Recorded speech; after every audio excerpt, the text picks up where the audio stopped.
This will be obvious later, but my mom never told me any of these stories. Edie would have, but Mom didn't like bringing up the past. Though, when we adopted a stray kitten, she was the one who named it Molly.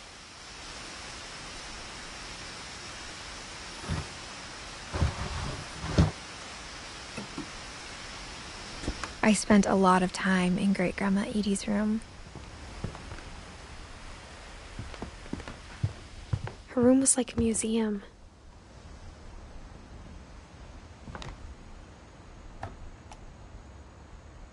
For 500 years, the Finches have been famous throughout Norway for their fortune. Odin Finch buries the latest victims of the family curse, his wife Ingeborg and their newborn son, Johan.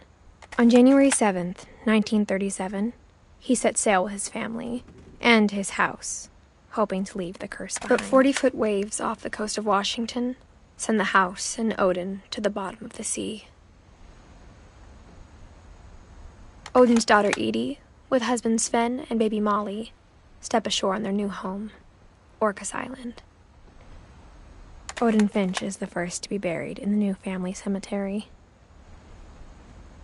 His daughter Edie is already dreaming of a new Finch house.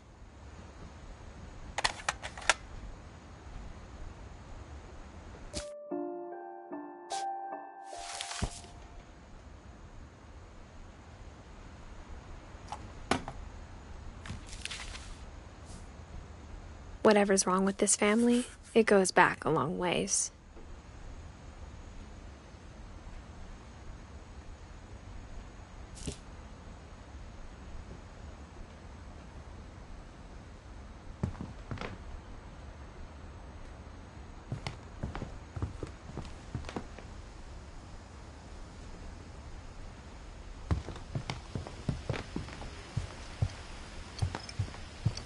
When Edie told people Sven was killed by a dragon, she could also have said he was building a dragon-shaped slide that collapsed. She could have, but she didn't.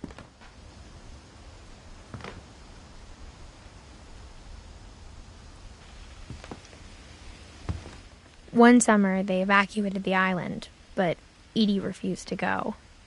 For a few weeks, she was a celebrity. I hadn't thought of myself as Edith Jr. for a long, long time. Edie gave a big interview about a mole man living under the Finch house. My mom was furious.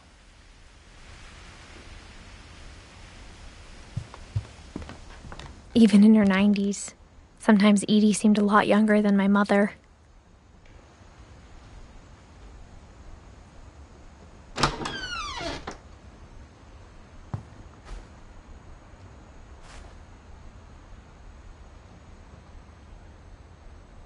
The only trace Grandpa Sam's first wife, Kay, left on the house was the pink bathroom.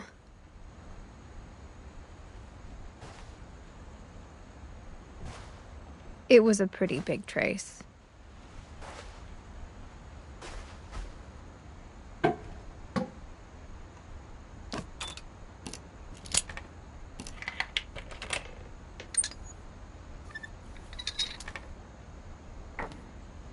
There's a secret in this bathroom. It's in the last place you would look. It isn't in the cupboard. It's hidden in this book.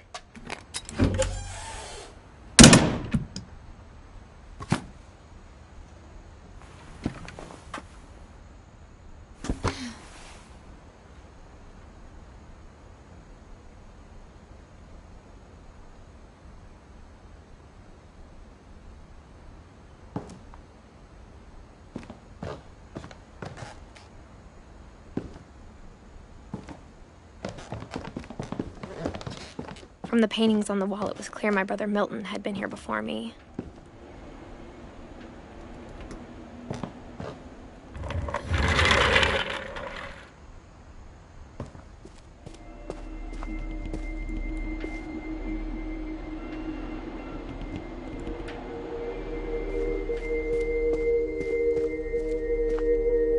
I knew Grandpa Sam had a twin.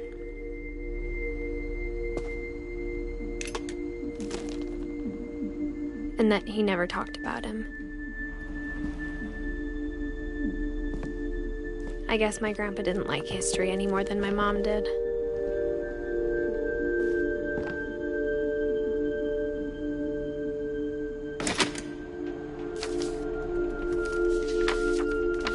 How I Want to Remember My Brother by Sam Finch. The thing I remember is that when he made up his mind, that was it. My brother said he'd die before he ate another mushroom, and he did. At Barbara's funeral, we swore we'd never be afraid again, and he wasn't. I think Calvin always wanted to fly.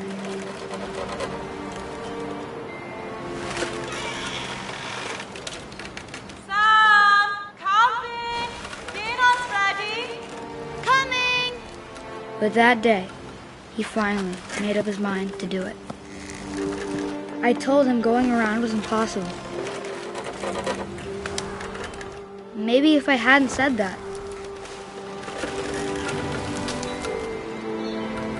Alvin, I'm not gonna tell you again.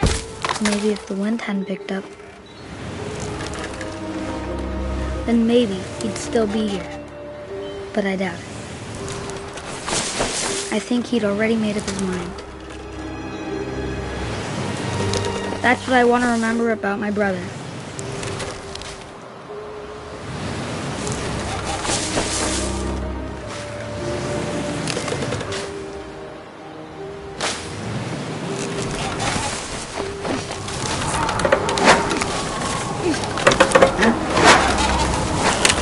The day he made up his mind to fly, and he did.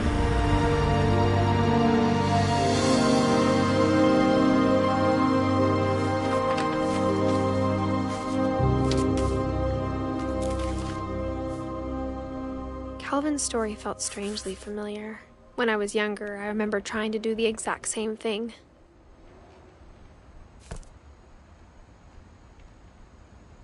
After the funeral, Edie roped off Calvin's half of the room.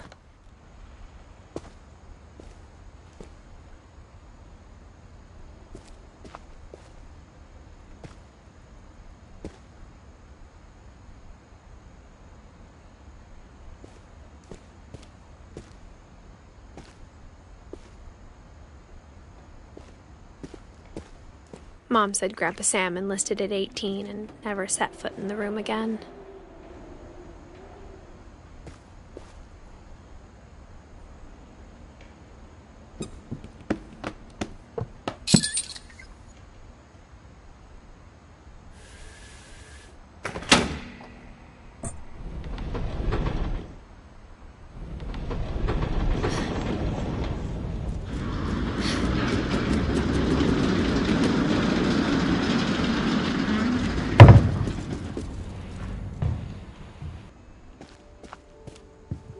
The passages were a pretty tight fit.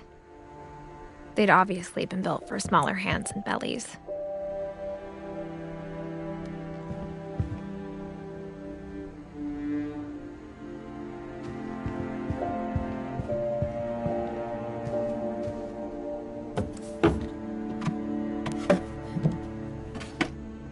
Growing up, I always thought of Barbara as a child star.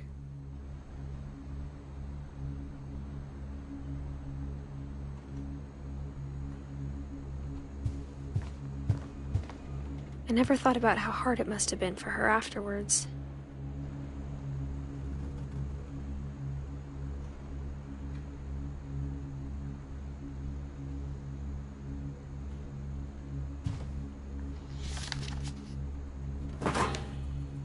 Of all the stories people wrote about Barbara's death, I'm surprised Edie saved this one.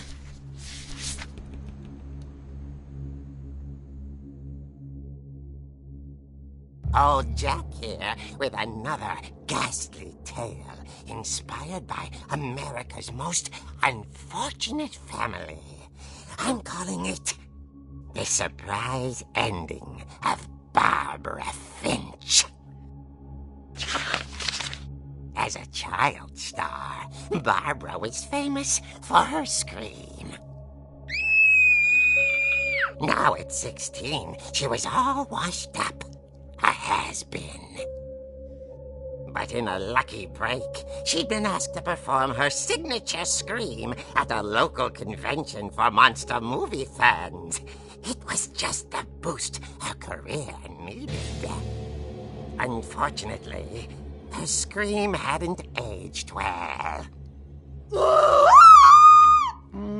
Getting better. I think you just need the right motivation. Her biggest fan and current boyfriend, Rick, was about to demonstrate when... Now that was a great scream. It was Barbara's father, Sven. He'd slipped into a table saw and had to be rushed to the emergency room. So Barbara got stuck babysitting her youngest brother, Walter. Her convention comeback was cancelled. Okay, I'm hearing frustration, but I'm not hearing terror. What if I tried... A gang of hoodlums in Halloween masks have been terrorizing Orcas Island tonight. Police are urging residents to... That came from the basement. You're right! Also, I loved your delivery on that. Why is your basement door locked? Because my dad likes making puzzles and secret passages. There's a key hidden in the music box. The secret is to keep winding and winding until finally the key pops out. Thanks, babe. I'll be back in a sec. 20 minutes later, Rick hadn't returned. So Barbara went to look for him, right on cue.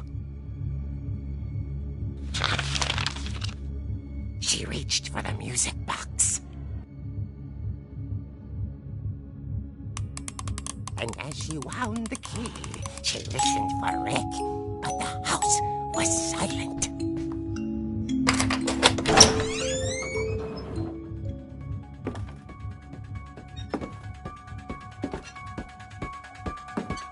She found Rick's crutch and imagined the worst.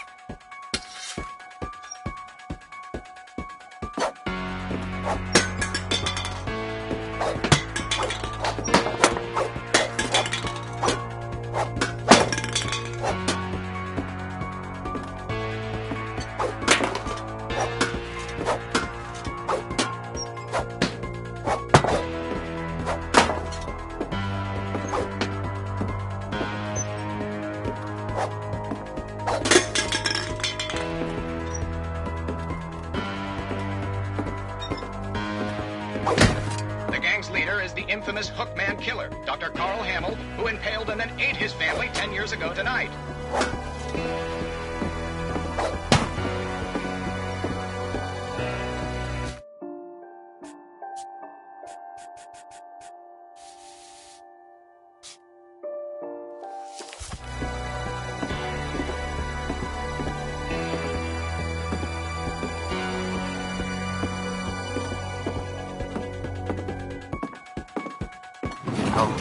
It rattled and grew still. Oh dear! Oh! Rick? Barb, relax. I was just trying to scare you to help you find your scream. Well, I'm not scared, Rick. I'm furious. Then act furious. All I'm getting from you now is that you're hurt and confused and you're... She threw him out, but she kept a little something to remember him by. Barb, have you seen my other crutch? And she was still holding it when she fell asleep watching the late picture show. Hours later... Barbara! Walter, what's going on up there? Ah! Okay, I'm coming up, but if this is a trick, you're dead, Walter.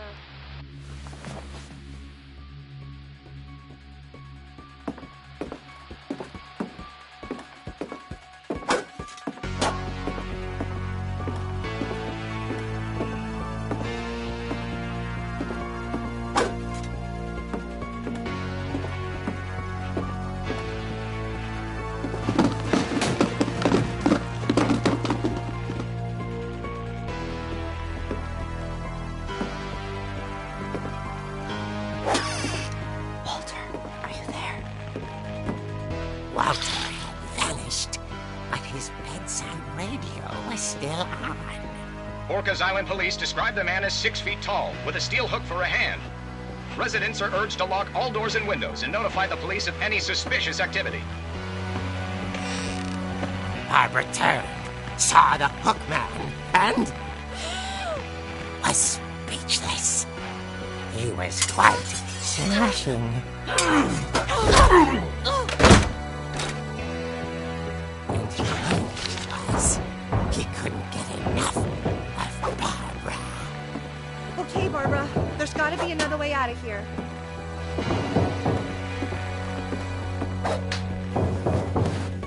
That night, she played her part beautifully.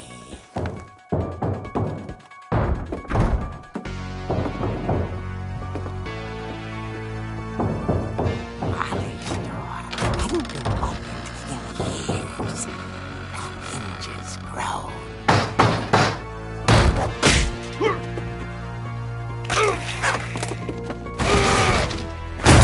He wasn't moving, but she sensed the story might not be over yet.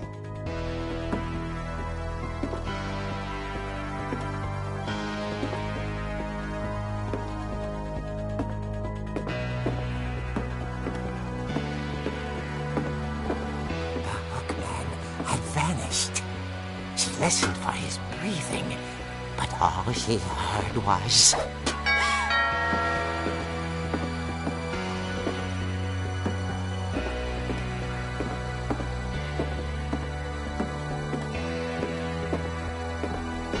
someone at the door was dying to speak to young Barbara. At the door, she heard whispering. It was coming from inside the house.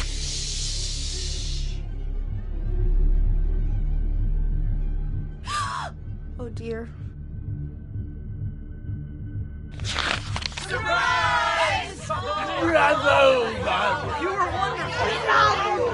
monsters had come to surprise her. For Barbara, it was a dream come true. Then she saw what kind of monsters they were, and she realized what was about to happen. She was going to be famous. And with her final breath, Barbara Finch gave the performance of her life.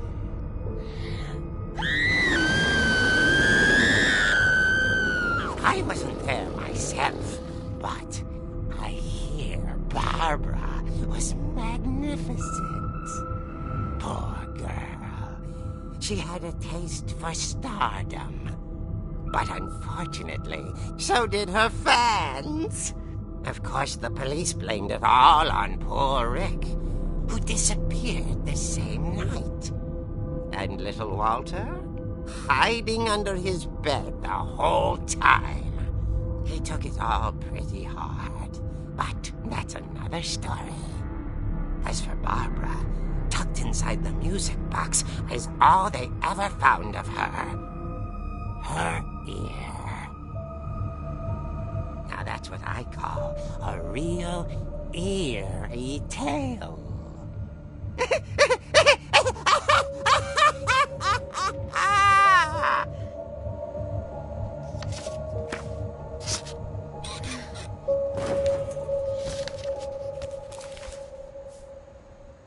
Edie told me all Barbara wanted was to be remembered, as absurd as that comic was. Maybe what Edie saw was a happy ending.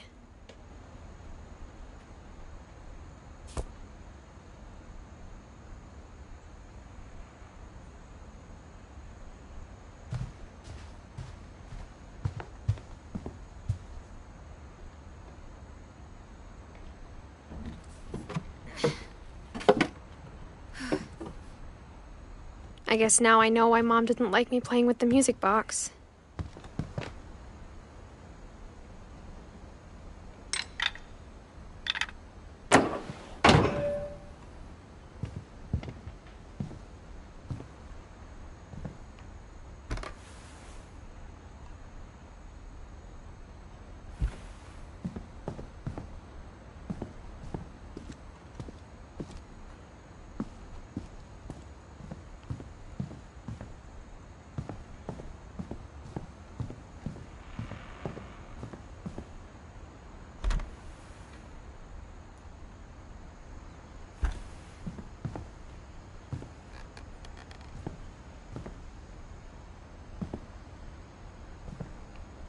It's funny.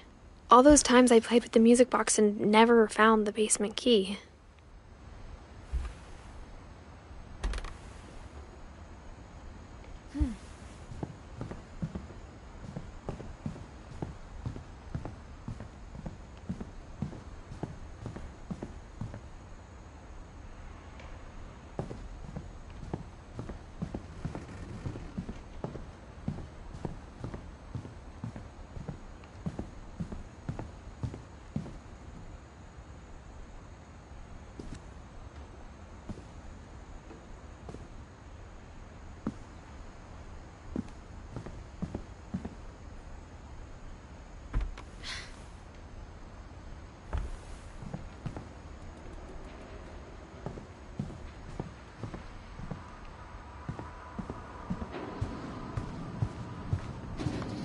But instead of a family, there were just memories of one.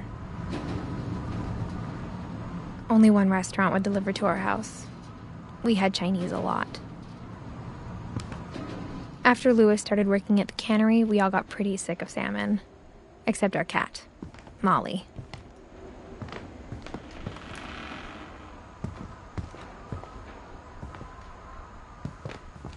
I wonder if that comic was right about there being a key inside the music box near the basement.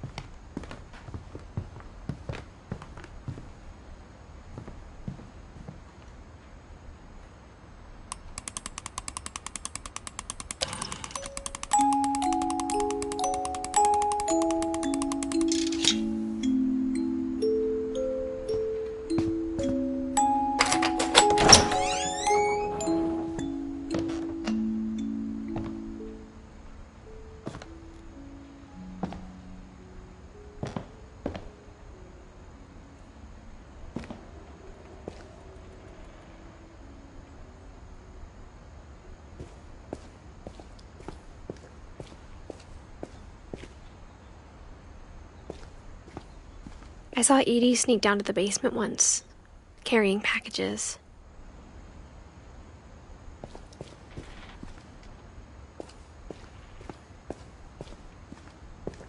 I thought maybe she was hiding presents. It turned out she was hiding a lot more than that.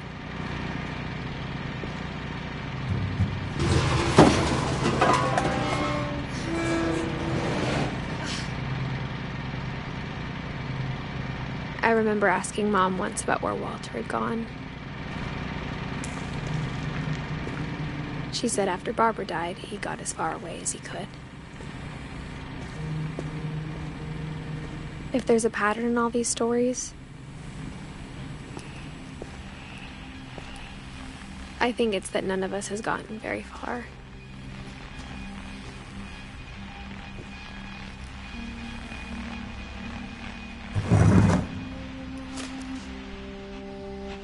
Goodbye, everyone. I can't believe I've been down here for 30 years. On that first day, after the shaking started, I didn't think I'd survive a week.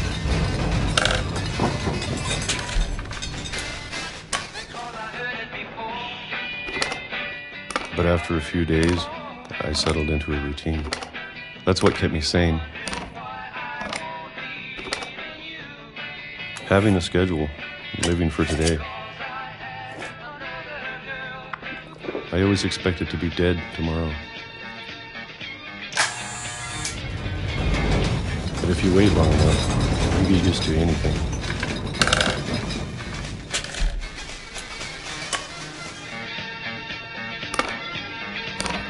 Even a monster on the other side of the door starts to feel normal.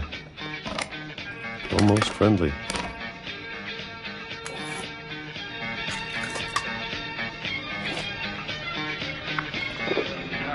And then one day, everything just stopped. Whatever that thing was, it was gone. Maybe it got tired of waiting. Or maybe I just got tired of being afraid.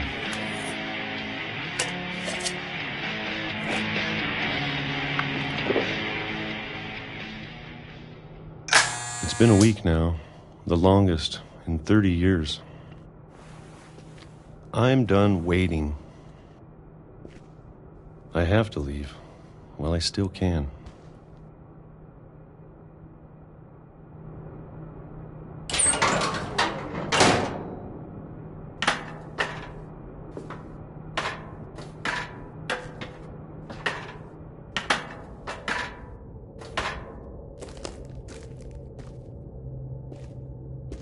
I know it's out there, somewhere. Whatever killed Barbara and Molly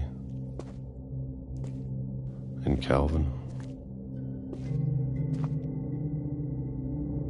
Maybe this is all a mistake.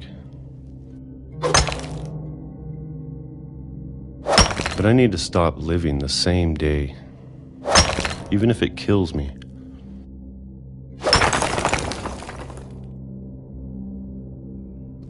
Whatever's out there, I want you to know I'm ready for it. I'm going to appreciate all of it, especially the food. I don't mind if I only have a year left, or a month, or a single week. I'd be happy with one more day. I can already imagine the sun on my face.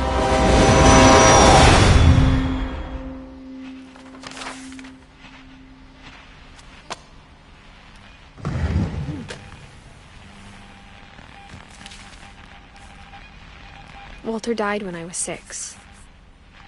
I can't believe my mom never told me he was down here.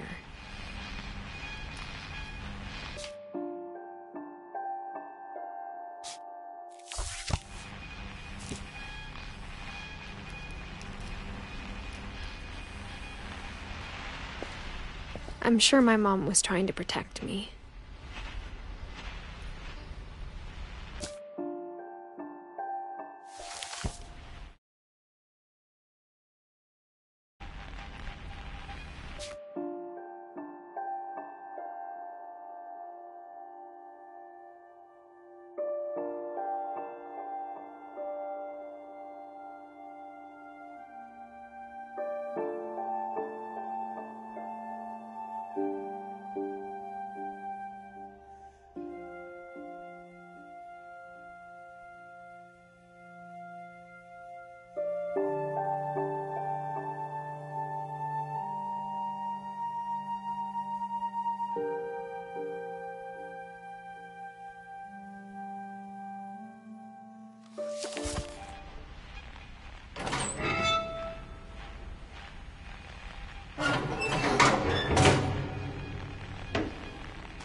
Maybe she was afraid I'd end up like Walter.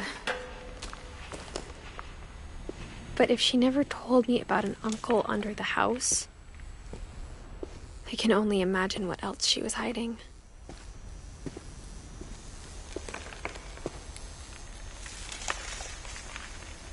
I don't want to make the same mistakes she made. Trying to bury something that's still alive.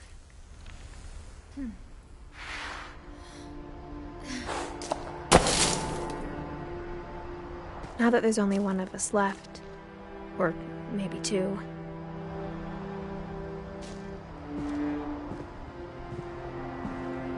I thought it was time I heard the stories for myself and found out what happened to everyone else. But now I'm worried the stories themselves might be the problem. Maybe we believed so much in a family curse, we made it real.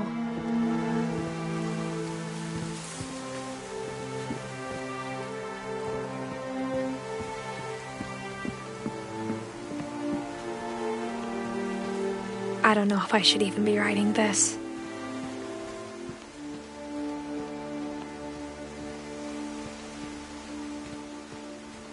Maybe it'd be better if all this just died with me.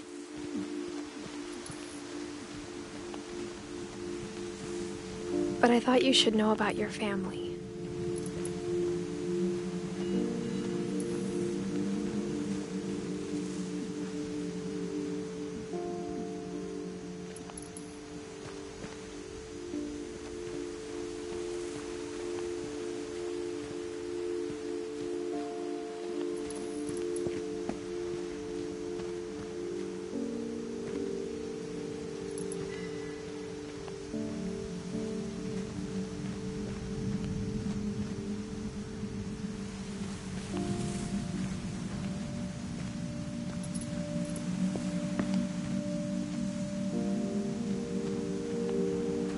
And the history you're a part of. Though to be honest, I feel as lost as you probably do right now.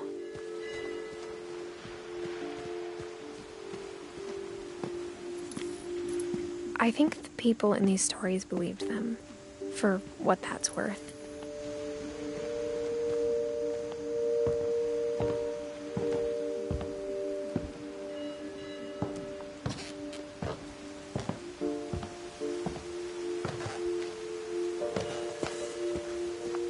And when you look at the house, that history of imagination and stubbornness and madness, any of it seems possible.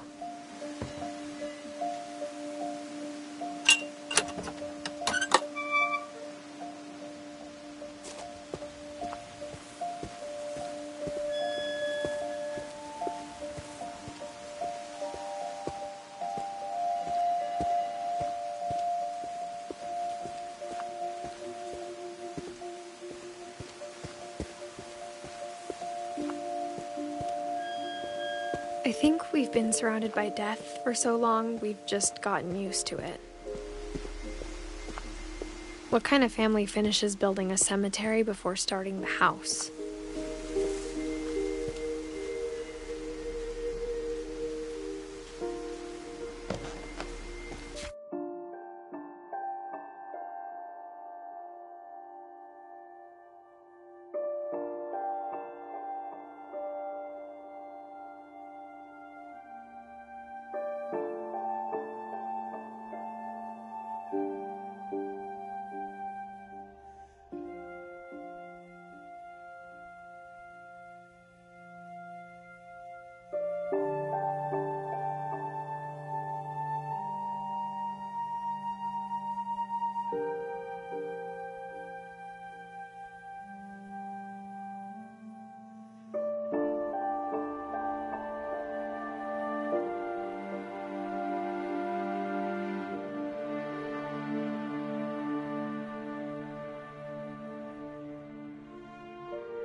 It's embarrassing for me to admit this, but the pet cemetery made me more uncomfortable than the human one. 3 of the gerbils were mine, and 2 had been my fault.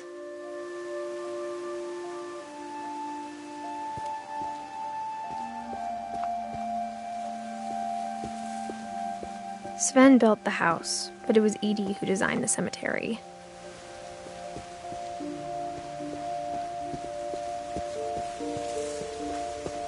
I'm sure Odin's monument had been Edie's idea. My mom was always trying to move on, but for Edie, the past never went away.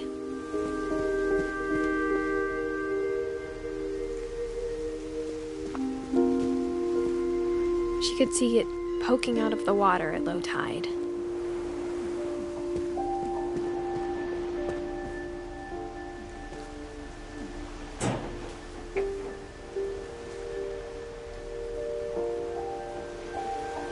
Edie said she dreamed about the old house every night.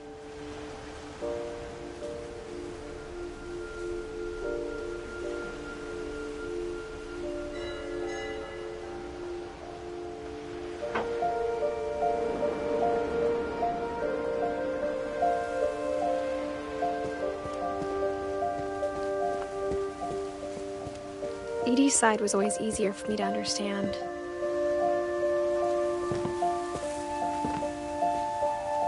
But the older I get, the more I can see where my mom was coming from. Her dad had been pretty strict, but it wasn't enough to save her brothers. She was just trying to do better.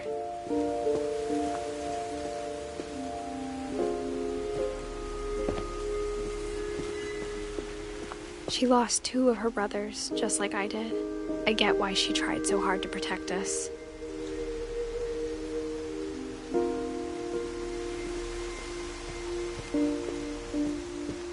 There's so many things I wish I could ask my mom now. Part of me thinks this is what she wanted all along. For me to come back someday and find everything out for myself.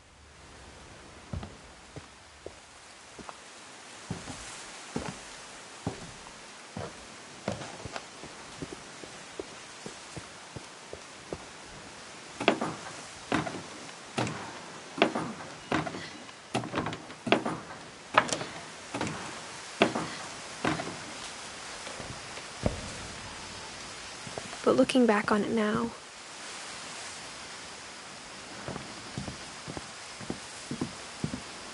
if she told me there was going to be so much climbing, I never would have come when I was 22 weeks pregnant.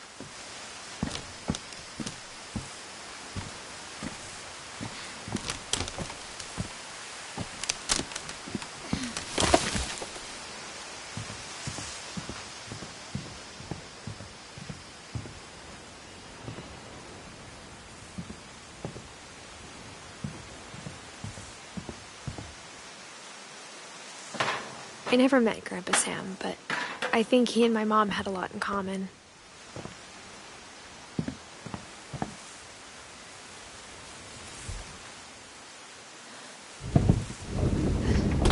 They were both pretty intense.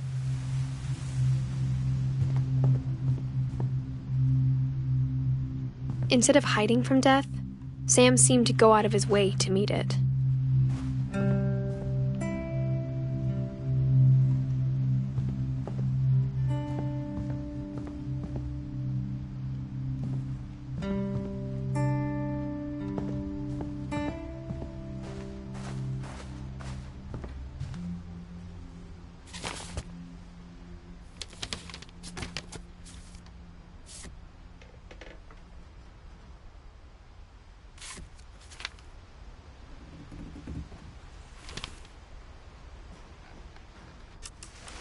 Dawn, I promise, you'll never forget this weekend.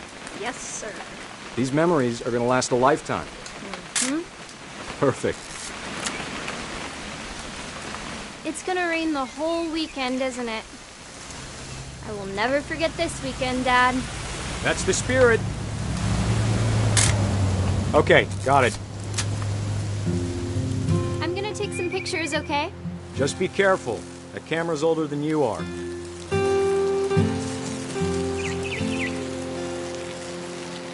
Definitely should not have drunk all that coffee. You're right. Hey! That's a keeper. I'm just saying, I'm not always gonna be here, Don. You'll need to remember this stuff, if you want to survive. I'll be fine, Dad. You know who else thought he was gonna be fine? Some guy who died. Don, I'm being serious. I know, Dad. You're always serious. Doesn't being out here make you want a dad? Good eyes, Don.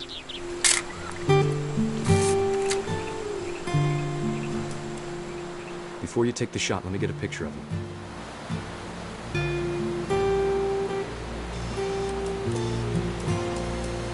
Dad, I... Just breathe. Let me get behind you.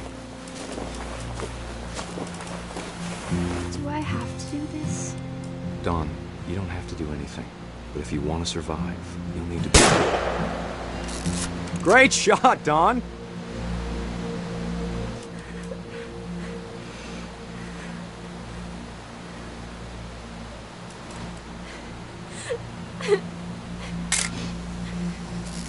I'm proud of you, Don.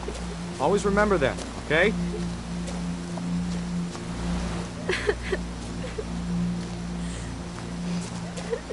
Dad, it's twitching.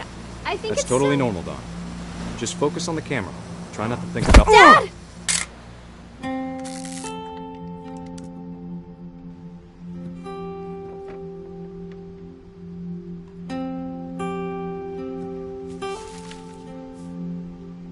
Of all these stories, that's the one I wish most that my mom had told me.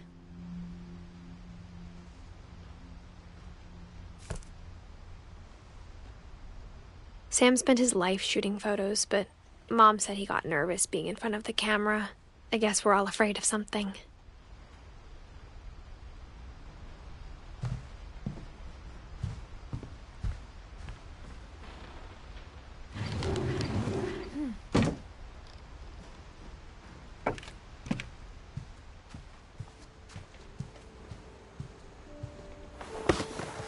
After Sam died, my mom and Edie got really close. They'd both lost a lot.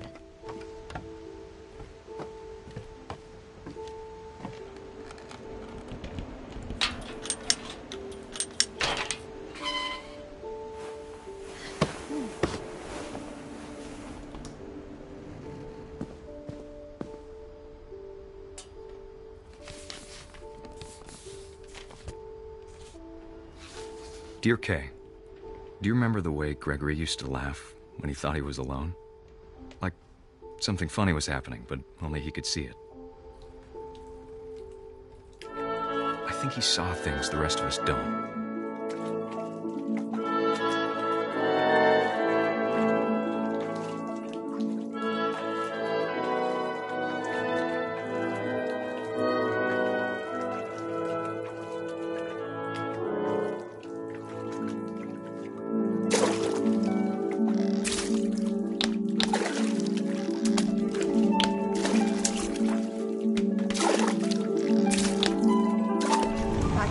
Gregory, it's time to... Hold on, sweetie. Hello? Sam, I told you I don't want to talk right now. I wonder what he saw.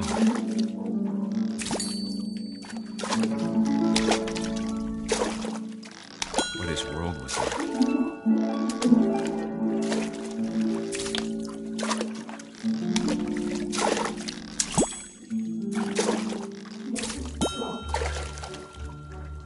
Reminded me so much of Calvin. Lost in his imagination.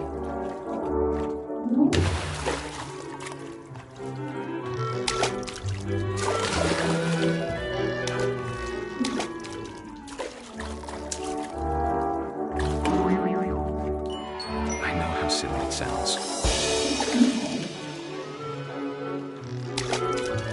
But I worried about a baby being too happy. But I could feel him slip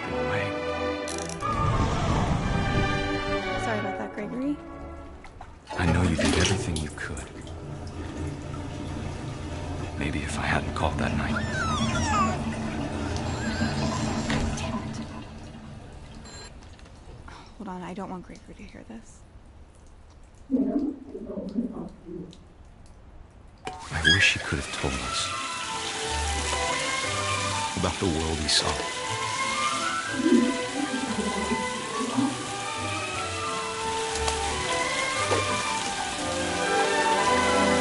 There's so much I don't understand about Gregory, about everything.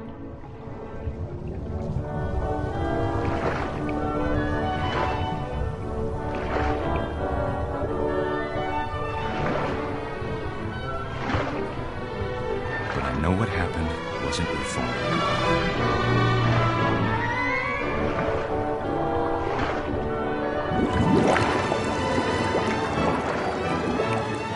I'm sure he's happy.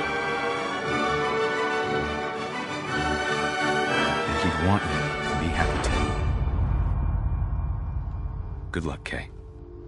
Love, Sam.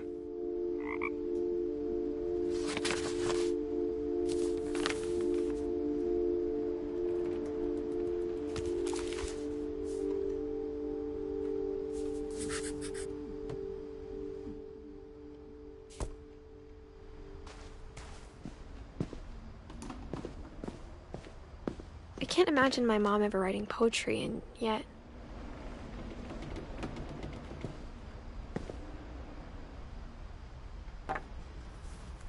A poem for Gus, who always said the wedding was a bad idea.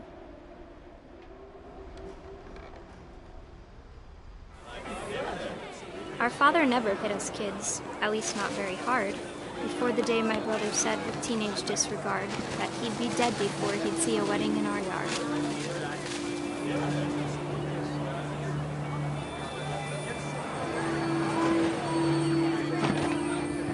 My father made him come, of course, but Gus stood far apart, just flew his kite and bottled up the storm inside his heart.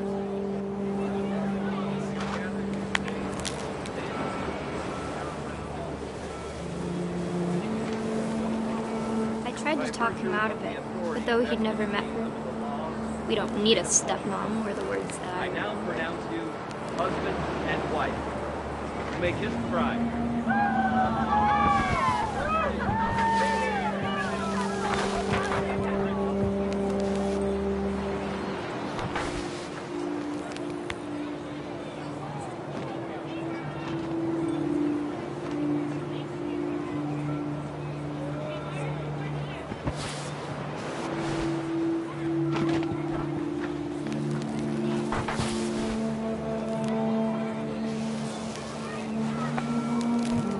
When the time for photos came, Dad ordered him to come here. But Gus declined, and as a sign held up his middle finger.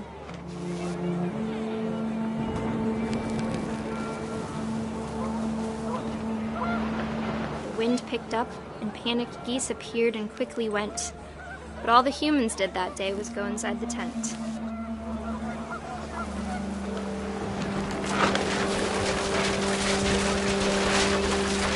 The rain came down in buckets then, but no one seemed afraid that nature might destroy the tent our dad had crudely made.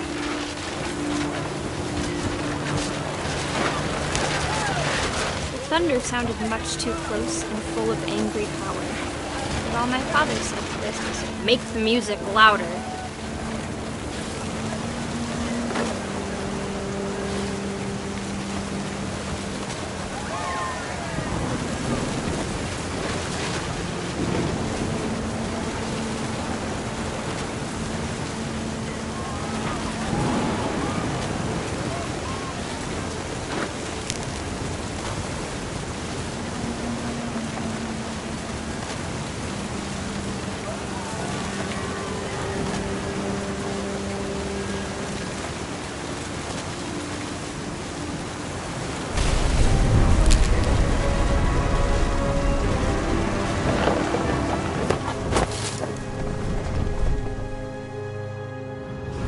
I wish that I could truly say I thought about you on that day. Out there on the beach alone, just you, the wind, the sea, and foam. But I didn't, until we found you.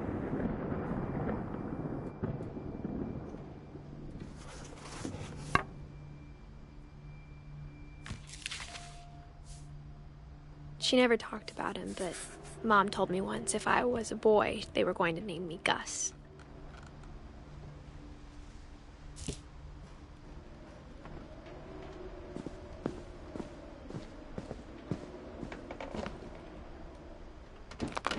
My mom moved up to the loft after her brothers died. At the time, it was as far away as she could get.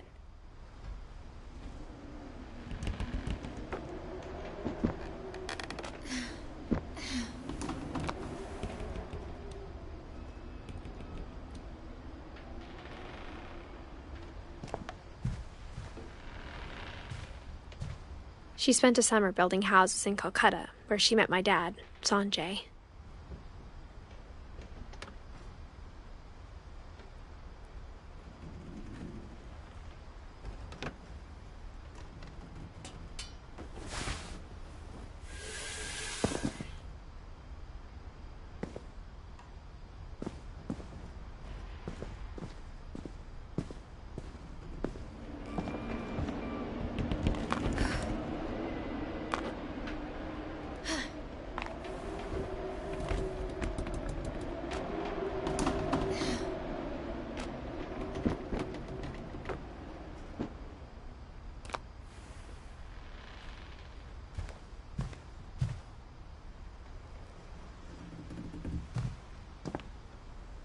Religion was another thing my mom never talked about, but I think it helped her a lot after her dad died.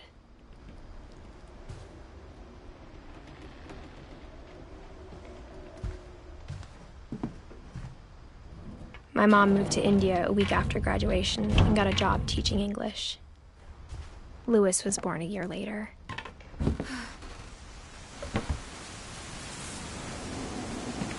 When my dad died, I don't think Mom knew where else to go. I'm sure Edie was happy to have her back.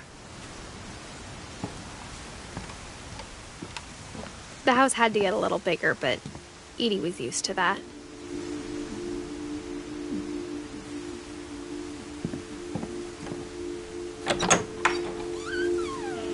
And for a while, things were good, almost normal. But it didn't last.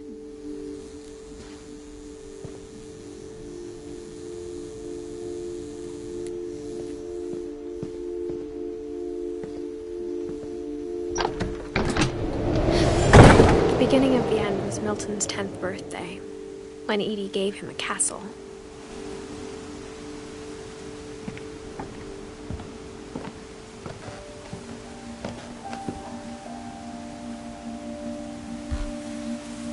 After Milton disappeared, the only thing he left behind was a room full of paintings.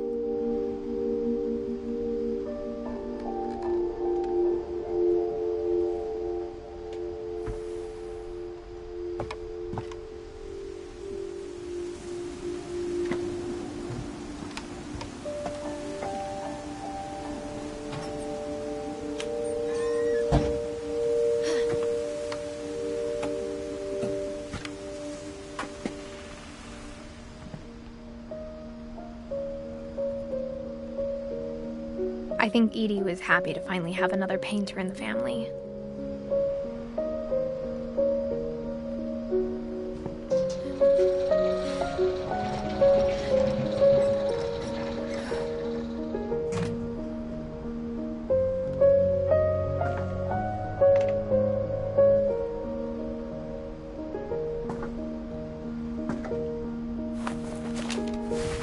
Milton Finch in The Magic Paintbrush.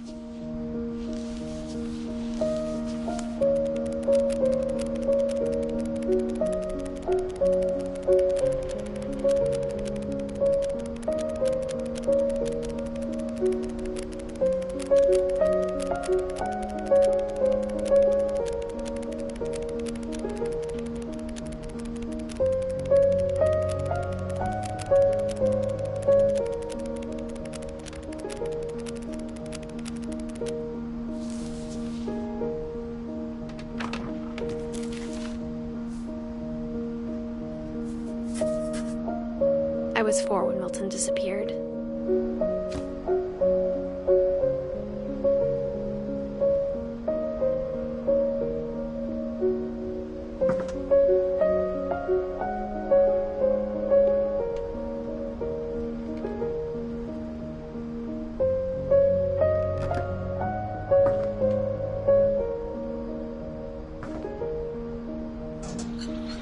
Mom spent months searching for my brother. Then she sealed the doors.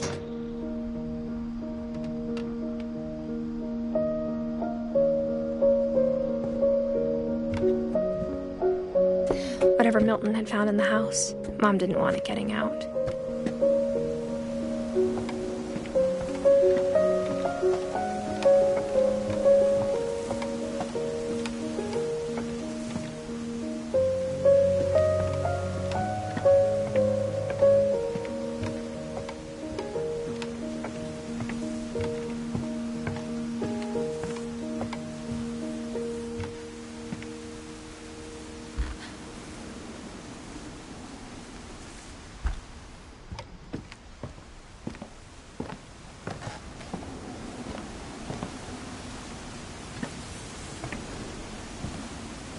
Mom definitely blamed Edie, but I think Louis blamed himself. After he graduated, he just spent more and more time in his room, until Mom got him a job at the cannery.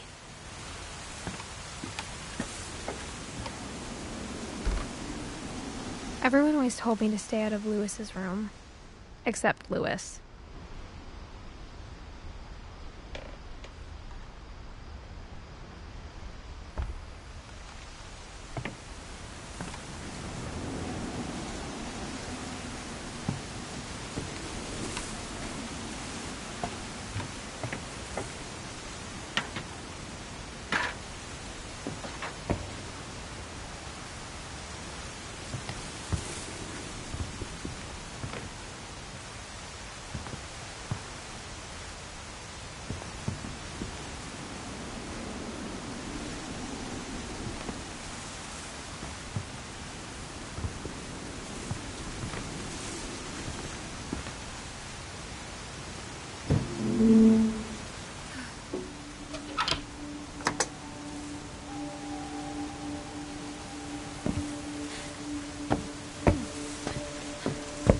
Louis's room smelled very, very familiar.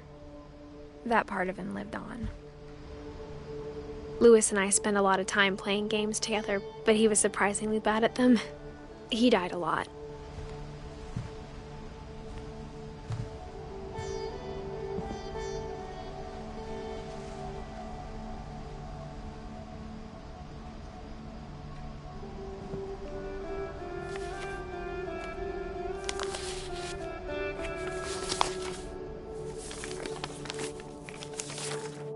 Dear Mrs. Finch, as Louis's psychiatrist, I can understand your desire for an explanation.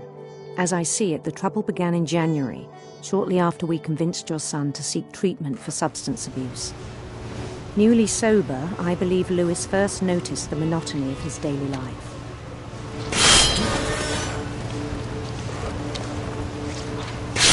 He kept working at the cannery, but he withdrew part of himself. In our sessions, I saw the same behavior. His mind began to wander. I asked him to describe it.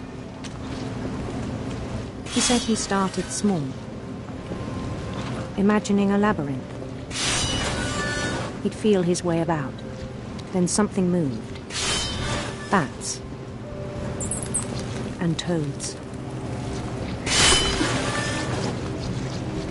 And things that have not names. He knew it was all in his head. But he took it very seriously. I had hoped he'd find himself.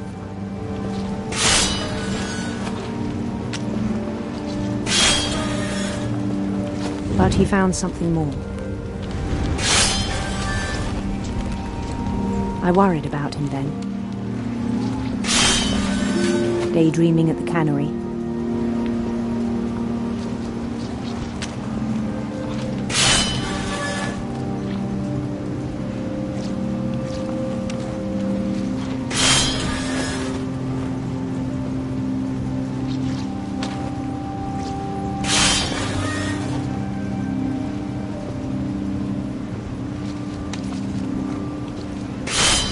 I spoke with his boss.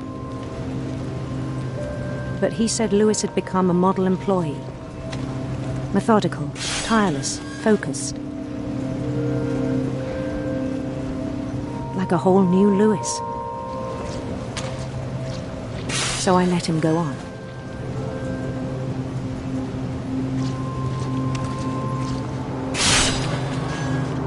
I even encouraged him. It seemed very promising at first. He told me he'd made a new friend.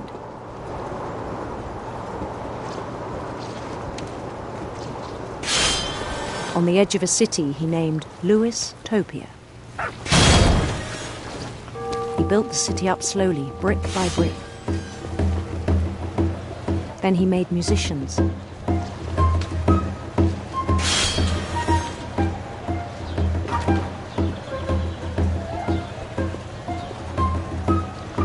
And songs for them to play. He talked about starting a band. And he was always humming something. Every day his imagination grew stronger.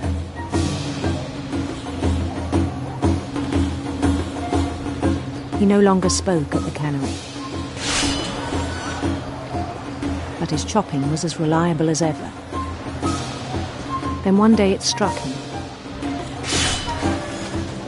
that all the cheering crowds, even the stones under his feet,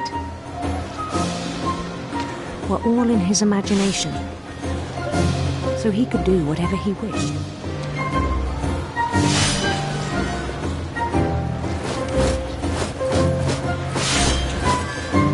He held an election for mayor, and he won. They begged him to stay, but his mind was already wandering.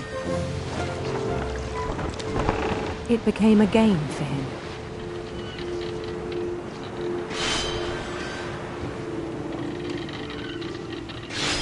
He'd conquer a city, then immediately push on. New Louisville.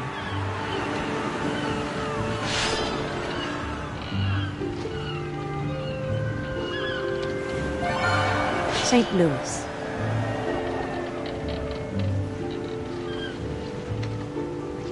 He started drifting away from our reality.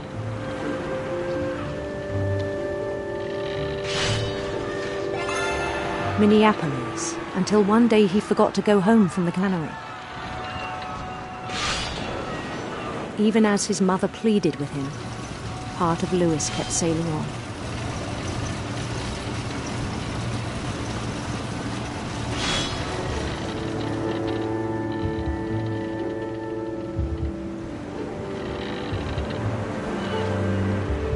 In Lewisburg, he heard rumors of a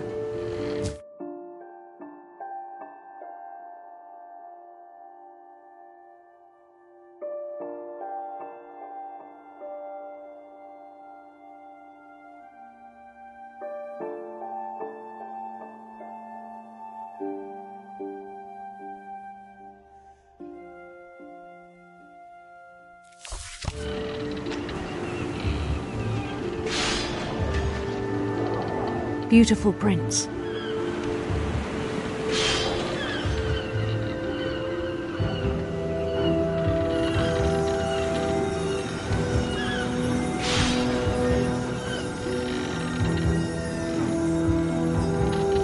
The prince was on his own quest for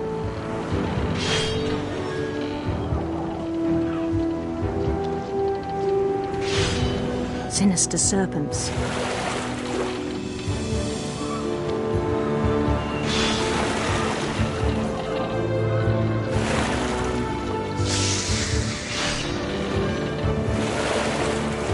He followed the sound of his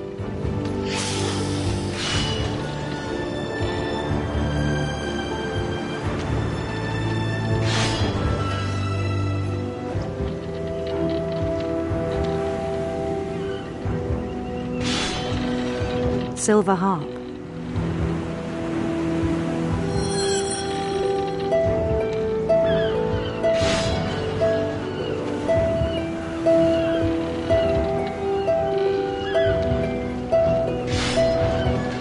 His chase led him to a golden palace east of the sun and west of the moon. Even then, his logic remained sound. He knew the world was all in his imagination.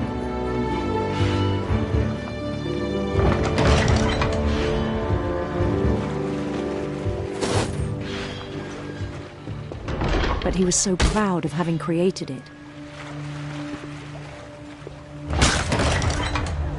In his own eyes, he'd become something greater than a king.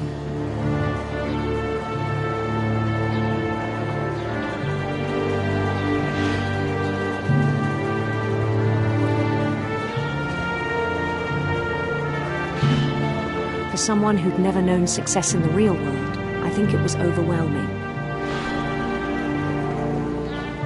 And then it struck him that the real Lewis was not the one chopping salmon, but the one climbing the steps of a golden palace.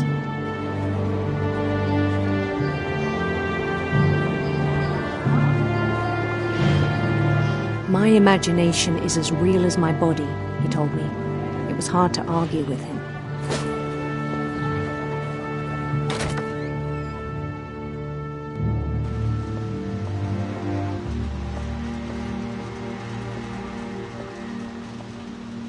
Began to forget the world we know.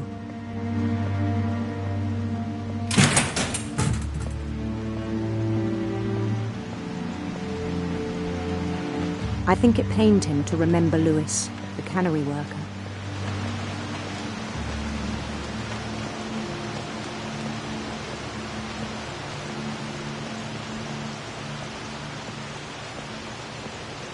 He began to despise the man with a royal contempt.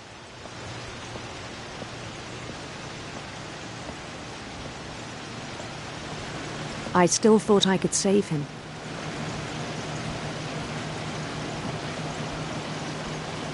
Even after he said he was being crowned king over all the lands of wonder.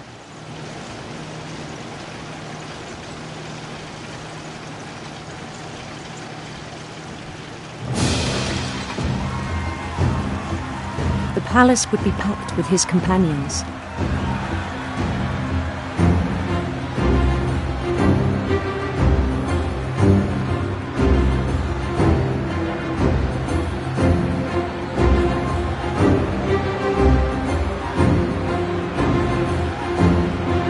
Including the wise Calico who'd insisted on advising him.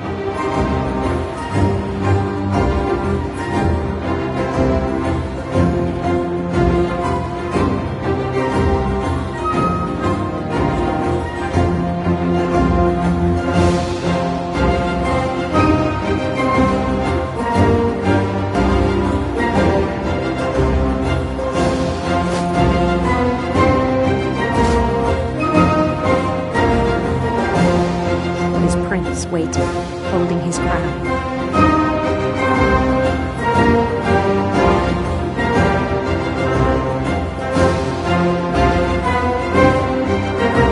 There was only one thing left to do.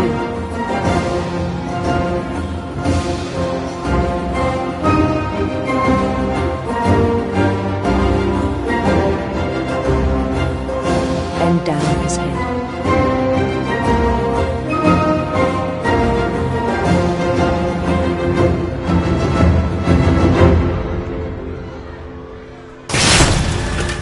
I think you know. Mrs. Finch, your son was a kind man who will be missed by all of us who knew him.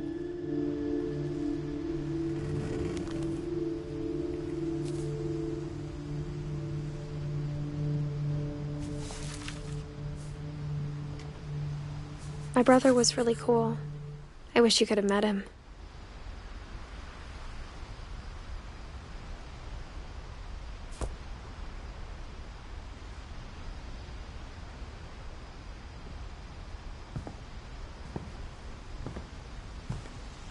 He was so proud of being Indian. I think for him, it was a way to be something other than just a Finch.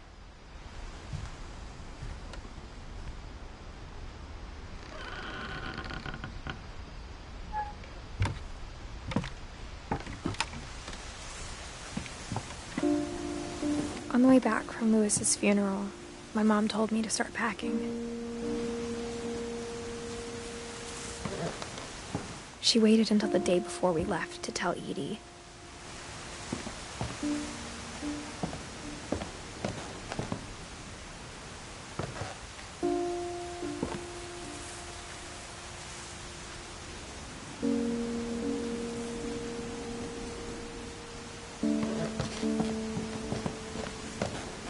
I'm not sure if she wanted to make it easier or harder.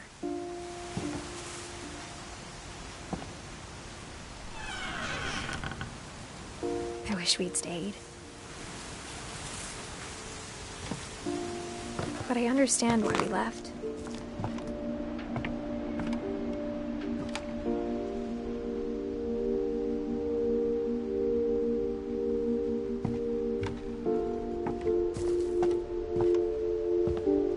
My mom ended up leaving everything behind.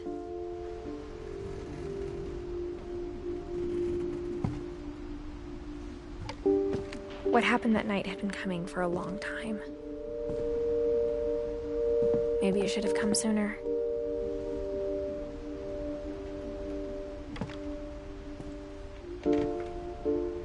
But it had to end one way or another. All that's left now is to tell you about that last night.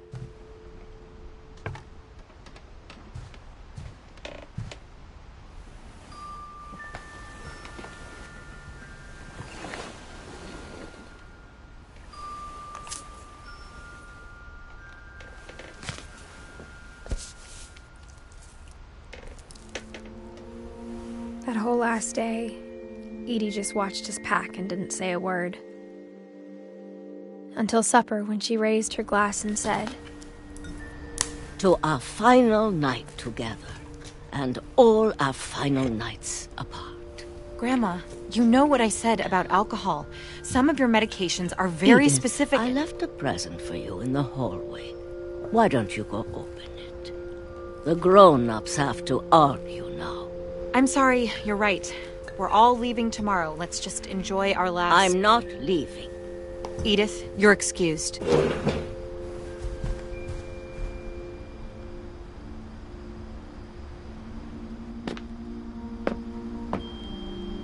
The power had been shut off that morning, but Edie always had plenty of candles.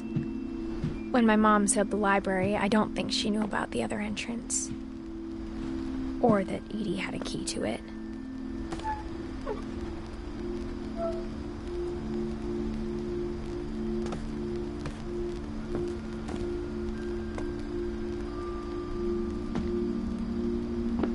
Thing you're afraid of isn't going to end when you leave the house.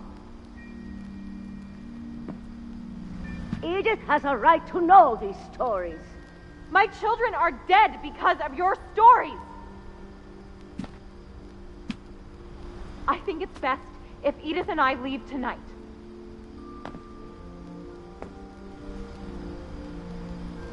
We'll have the nursing home send a van for you in the morning, okay?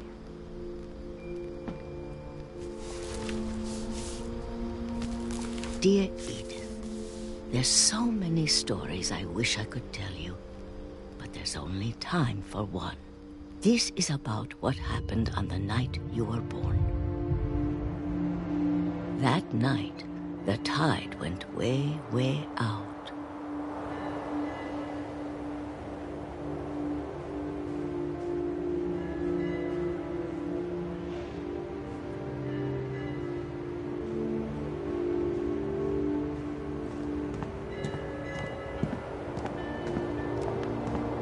It was the first and last time I ever saw the old house aground.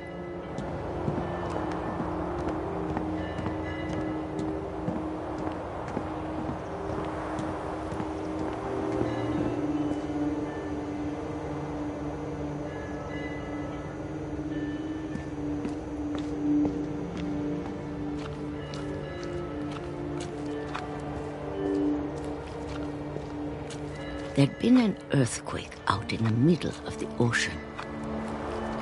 They called it the lowest tide in 1,000 years. God, it smelled awful. You know I've seen that house every day of my life.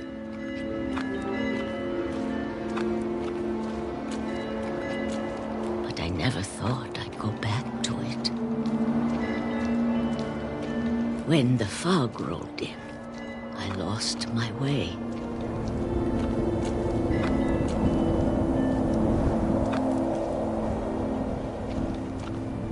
I got turned around.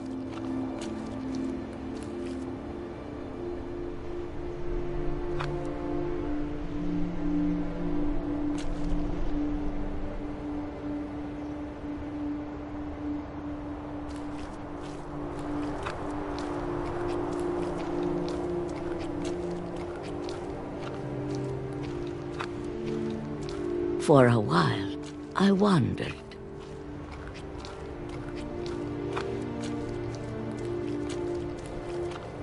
I started seeing things.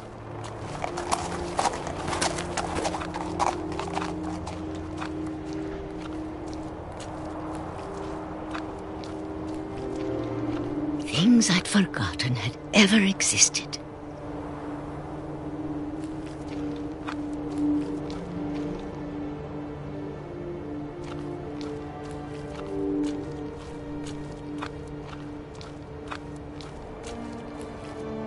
But when I saw them, they felt like old friends. That night, a lot of things came back to me. Or maybe I came back to them.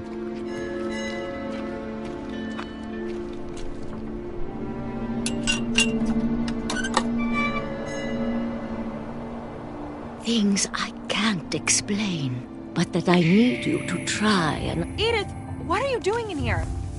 It's mine. Edith! Mom, you're gonna rip it! Let go! I kicked and screamed, but Mom dragged me to the car.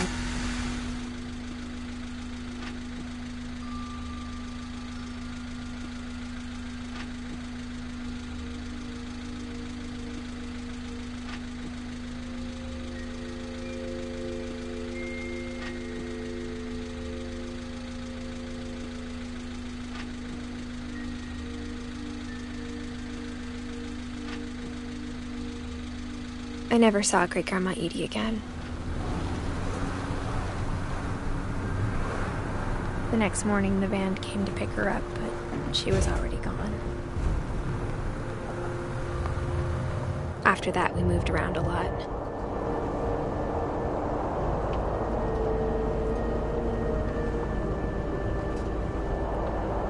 We both tried to make the best of it.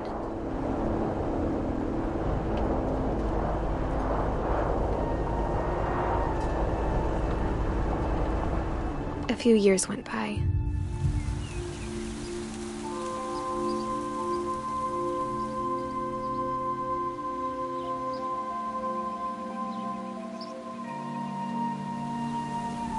My mom didn't like to talk about it, but she started getting sick a lot. The rest happened pretty quickly. She got better for a while, and then she didn't. And then I was alone.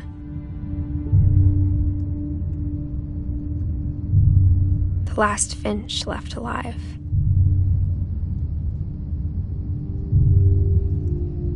Until I found out about you. I'm still not sure what to tell you about all this. If we lived forever, maybe we'd have time to understand things. But as it is, I think the best we can do is try to open our eyes. And appreciate how strange and brief all of this is.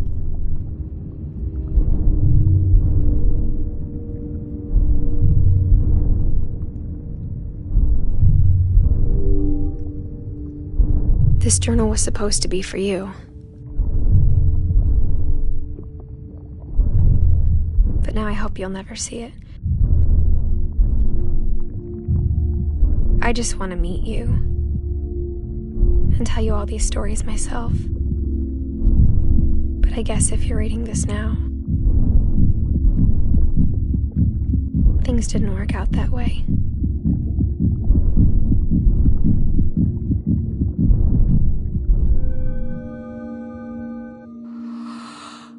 This is where your story begins. I'm sorry I won't be there to see it. It's a lot to ask, but I don't want you to be sad that I'm gone. I want you to be amazed that any of us ever had a chance to be here at all. Good luck.